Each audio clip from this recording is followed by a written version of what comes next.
बाबूजी राम राम। राम राम। ओहो, सुना दो महाराज, कैसे हो? क्या लेके आए हो? अरे बाबूजी, लड्डू जलेबी तो लाया नहीं, डाक लाया हूँ। मेरा तो डाक देने का काम है। तो जी आपकी डाक है। डाक है? हाँ जी। अरे तो शादी का कार्ड है। और चाय वाय बनवाऊं? अरे बाबूजी, मैं चाय पीने लग गया तो ये बैग भरा पड़ा है चिट्ठियों का। इस डाक को कौन बांटेगा बाबूजी? अरे बट जाएंगी ये भी ऐसे ही। आजा बैठ जा, चाय पी ले। राम राम अंकल जी। नमस्ते बेटा। अंकल जी, मेरे साथ के जितने बच्चे थे उनका सबका ज्वाइनिंग लेटर आ लिया, मेरा अब तक नहीं आया। क्या मेरे नाम की कोई डाक आई है पोस्ट ऑफिस में? बेटा 3 दिन पहले आया था मैं, और गेट बंद था। मैंने आवाज भी लगाई लेकिन कोई नहीं बोला। वो डाक मैं गेट के नीचे से डालकर चला गया। अंकल जी, पिछले 1 महीने से मैं यही हूँ, छुट्टी भी नहीं की मैंने। अगर वो डाक आती तो क्या हमें मिलती नहीं? झूठ मत बोलो आप। मैं झूठ बोल रहा हूँ?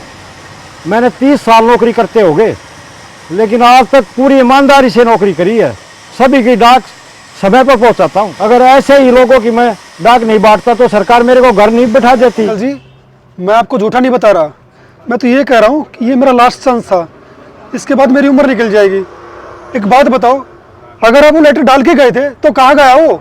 मैंने तेरे को बोल दिया ना, मैं डाल के चला गया था। मैं कोई रखवाली थोड़ी करूंगा उसकी। आप झूठ बोल रहे हो। इतनी उम्र होगी आपकी, झूठ बोलते शर्म नहीं आ रही? अगर वो लेटर यहाँ होता या आपने डाला होता तो हमें मिलता नहीं क्या? मेरे को क्या पता किसने उठाया होगा। कौन उठाएगा हमारे अलावा, ये बताओ ना। अरे रुक रुक रुक,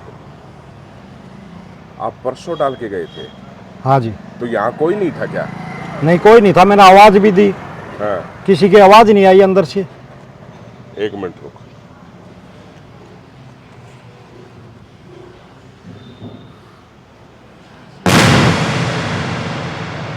रमेश, हाँ सर। राजीव को बुला के लेके आओ। ले रहा हूँ। बाबूजी, आपने कैसे वर्कर रखे हैं? इन्हें बोलने की तमीज नहीं है। ये बहुत गरीब परिवार का है और सारे घर की जिम्मेवारी इसके ऊपर है, इसीलिए थोड़ा सा होपलेस हो गया। और वैसे भी इसका आखिरी चांस था बेचारे का। होपलेस होगा तो बाबूजी मेरे पर आरोप लगाएगा क्या? उम्र का तो कोई लिहाज रखेगा ये? कोई बात नहीं, अभी दूध का दूध और पानी का पानी हो जाएगा। बाबूजी आ गए। जी बाबूजी। हाँ राजीव, तू परसों कहाँ था? परसों मैं काम पे ही था। काम पे था? जी। तो भाई साहब आए थे लेटर देने के लिए, तुम कहाँ थे उस टाइम पे? मैं तो सुबह से शाम तक काम पे ही था और मैंने इनको देखा ही नहीं। और कोई लेटर दे के जाते तो यही मिलता। ये लेटर देने के लिए नहीं आए? नहीं नहीं नहीं। एक बार फिर सोच ले। नहीं नहीं नहीं बाबूजी, ये तो आए ही नहीं। एक बार फिर सोच ले, मैं ये कह रहा हूँ। सोच लिया बाबूजी, 15 साल हो गए मेरे को आपके यहाँ काम करते। मैंने आज तक कभी झूठ बोला है? सच बोल रहा है? मैं तो सच ही बोलता हूँ कभी से ही। फिर ये क्या है?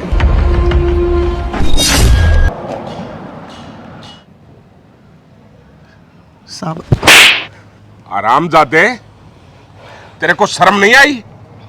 इस लड़के के भविष्य के साथ तो खिलवाड़ कर रहा है। अरे इसका आखिरी चांस था और तू खुद तो पढ़ा लिखा नहीं, लेकिन दूसरों की भी जिंदगी बर्बाद कर रहा है तू। कोई अधिकार नहीं है तुझे? क्या था, पूरे शहर में घूम लिया था ना तू? काम मिला था तेरे को? बिल्कुल। मेरे पास आके गिड़गिड़ाया था ना तू? आपने काम दिया था। है? अब मेरे बच्चे भूखे मर रहे हैं, मैंने तेरी यकीन और विश्वास के ऊपर तुझे रखा और तूने इस बच्चे की जिंदगी के साथ। मुझे माफ कर दो साहब। क्या माफ कर दे? मुझे क्या नौकरी दिला देगा तू इसको? नहीं दिला देगा इसको नौकरी? साहब, एक बार मेरी बात सुनो। क्या? साहब, मुझे एक बात का पता है, दुनिया में गरीब होना, गरीब पैदा होना कोई बड़ी बात नहीं, कोई गुनाह नहीं, लेकिन गरीब मरना बहुत बड़ा गुनाह है और बहुत बड़ा पाप है साहब। मैंने देखा है, मैंने भोगा है गरीबी को। मेरे 3 भाई है, तीनों के तीनों सरकारी नौकरी के ऊपर है और जब वो सरकारी नौकरी के ऊपर नहीं लगे थे ना, तब वो सब मुझसे भाई जैसा प्रेम देते थे, भाई जैसी मेरे साथ व्यवहार करते थे। और मैं उनमें सबसे उम्र में बड़ा हूँ, लेकिन जैसे ही तीनों नौकरी पे लग गए, तीनों ने मुझे जैसे कोई अपने सड़े हुए अंग को अपने शरीर से काट कर बाहर फेंक देता है ना, वैसे उन्होंने मेरे को अपने जीवन से निकाल के बाहर फेंक दिया। आज कोई भी मुझे इतना भी नहीं पूछता, इतना भी नहीं मेरी बात मानता। मैं गिड़गिड़ाता हूँ उनके सामने, बच्चों को पालने के लिए उनसे पैसे भी मांगता हूँ ना, वो मेरे को एक पाई तक नहीं देते, पाई पाई का मोहताज हूँ। और जब मुझे ये पता चला कि ये सरकारी नौकरी पे लग जाएगा और पता नहीं कितने दिनों के बाद कोई दूसरा कर्मचारी आएगा, तब तक 2 बंदों का काम मुझे अकेले को करना पड़ेगा। तनख्वाह लूंगा मैं 1 बंदे की और काम करूंगा मैं 2 बंदों का। जब तक मेरे में जान है ना साहब, मेरे हाथ के अंदर जब तक बात रहेगी, मैं किसी को सरकारी नौकरी लगने ही नहीं दूंगा, लगने ही नहीं दूंगा, लगने ही नहीं दूंगा। अरे गिरे हुए आदमी, क्या तूने इतना भी नहीं सोचा कि तेरी इसी की उम्र में कितना फर्क है? तू तो अपनी आधी जिंदगी जी चुका है। उसके कैरियर को खा गया। अरे क्या कसूर था मेरा, ये बता, क्या कसूर था मेरा? मैंने तेरे से बाड़ी में क्या कसर छोड़ी थी? तेरे को अपने बाप के समान माना था, मालिक से बिना बताए, बिना पूछे, कभी 1000 कभी 500, हर वक्त मैंने तेरी मदद की थी।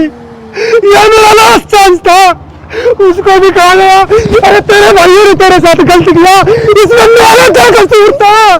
क्या कसूर था मेरा बूढ़ा माँ बाप? अरे उनका एक ही सपना था कि मैं सरकारी नौकरी लगूं। अब उनको क्या जवाब दूंगा मैं? तूने उनके सपनों को चकनाचूर कर दिया। अरे तूने मेरी नौकरी नहीं, मेरी जिंदगी खा ली, जिंदगी खा ली। क्या कसर छोटी थी मेरे तेरे, क्या कसर छोटी थी? अरे हरामजादे, यही इंसानियत है, हैं? इसकी हालत देख, इसकी हालत देख मालिक। तेरे को, हैं? इसीलिए दर दर की ठोकरें खा रहा है, क्योंकि तेरी छोटी सोचती मालिक कह रहा है ये सरकारी नौकरी। अरे ये सरकारी नौकरी लग जाता तो तुम्हारे बैंक बैलेंस में ये पैसे आते क्या? मैं क्या, पूरा शहर तेरे को कोई भी नौकरी पे नहीं रखेगा। भीख मांग, भीख मालिक माफ कर दो मालिक, मेरे बच्चे रोड पे आ जाएंगे, भूखे मर जाएंगे। मेरे घर के माँ बाप रोड पे आ जाए, तेरे बच्चे रोड पे आ रहे, इसके माँ बाप रोड पे आ जाए। मालिक इसके माँ बाप रोड पे आ जाए। निकल यहाँ से, मैं कह रहा हूँ निकल जाए यहाँ से। मालिक माफ निकल यहाँ से। मालिक। रमेश,